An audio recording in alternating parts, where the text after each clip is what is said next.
Now, I know that you've been doing some speaking with SAE as part of their Speakers Bureau. Can you tell us a little bit about that? Yeah, thank you.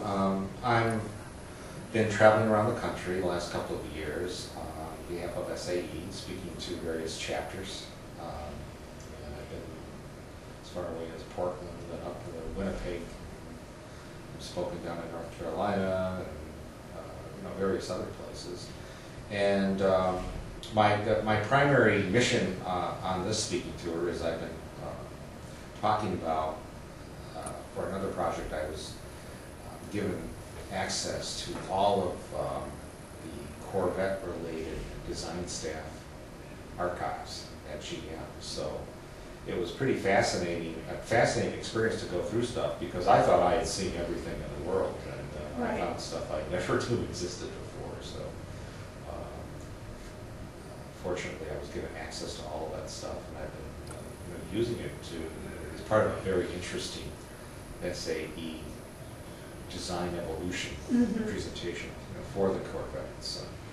Are there a couple of pinnacle moments during the design evolution where you felt like maybe the Corvette could have gone one way or another, and the fork that it took made a big difference to its future? Are there sort of moments? Yeah, that's a great question. I mean, I really think that one of the more fascinating turning points was that transition between Harley Earl and Bill Mitchell.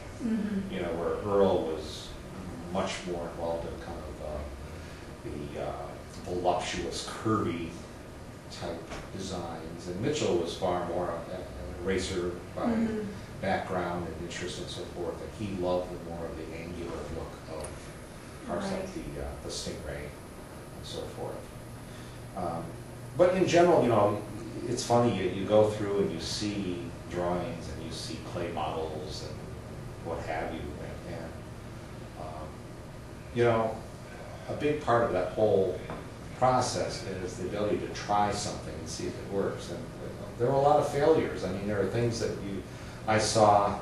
I think the one that stands out the most in my mind is I came across a design proposal for a 1958 Corvette that had Cadillac-style tail fins on it, and yet it had a fastback roofline, and from the side it looked like an Oldsmobile. And I thought, oh my God, we are so happy this never got built. But I think it's like anything in life.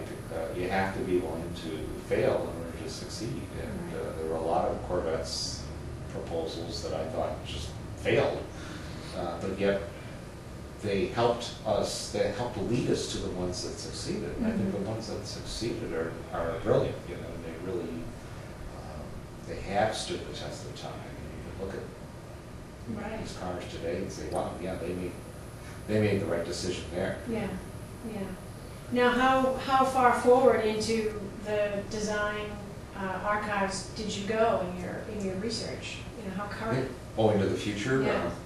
I was under pretty strict limitations in terms of being able to get too far ahead of myself. I mean, I saw some 6th generation variations that were more aggressive and so forth. But definitely didn't let me into the 7th generation stuff. So. Yeah. Which I expected. It's kind of the way things go. So, what do you think the big challenges are for the 7th generation that GM is faced with right now? Well, I think again, obviously, the Corvette is going to have to make a major contribution to a corporate average fuel economy that could be as high as 39 miles per gallon come 2016 or so. I think prior to that, I believe it's somewhere in the area of 35 miles per gallon. So, the question is, where does that lead you? Does it lead you into, a hybrid form of car? I've heard speculation about, could we actually locate small electric motors out on the corners of the wheels and develop some sort of a 4-wheel drive technology that way? Is there a Volt type of strategy that could be possibly applied to the Corvette, a plug-in hybrid or something like that? I've heard diesel mentioned as a possibility. Certainly Audi is doing some I was great gonna say, things yeah, with they've- high-performance diesel Right. technology that they've been showing on the racetrack for many years now. Right. So, again, I'm simply speculating. I don't have the inside knowledge on any of those, but I think any of those are possible. And obviously, you know, the thing about the Corvette is, I mentioned before, the outstanding fuel economy is one of the big surprises of the car. I think Corvette sometimes has a reputation that it might have developed, you know, back in the 70s and Right. 80s of Yeah. being kind of a gas guzzler or a gas hog. But really, the modern cars, the last two generations of Corvette, have been engineered in such a way to be light enough and aerodynamically clean enough to get very, very good mileage. We ran a story in Corvette Quarterly last year where we filled up a Corvette coupe to the brim with gas and drove it as far as we could until it ran dry. Mm-hmm. And we averaged, I think, somewhere about 30.5 miles per gallon. Wow. And this is for a 430 horsepower car Yeah. that'll go 190 miles an hour if you wanted it to. Right. But yet it delivered 30 miles per gallon. Well, I guess that is good news for looking forward. Yeah, so I think the Corvette, you know, certainly has the potential to continue to deliver great economy, but, you know, like everyone, I mean, we're not there yet. So Right. in Yeah. terms of getting to the new standard, I think there's nothing to be ashamed of in terms of the current numbers, but. Well, it sounds like a lot of the challenge is also image. You know, I mean, if they've got some numbers that are actually pretty impressive, then part of the challenge is to communicate that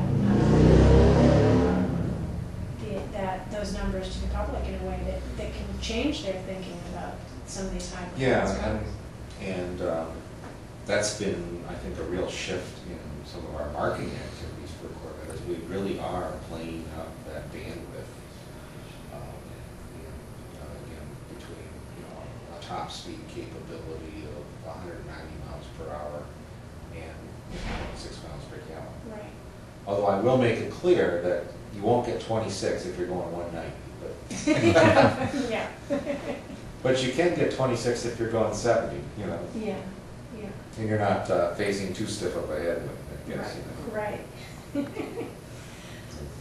Well, thanks a lot for talking to us today, Jerry, and it's good to hear your take on the Chevy brand and Corvette in general and where it is.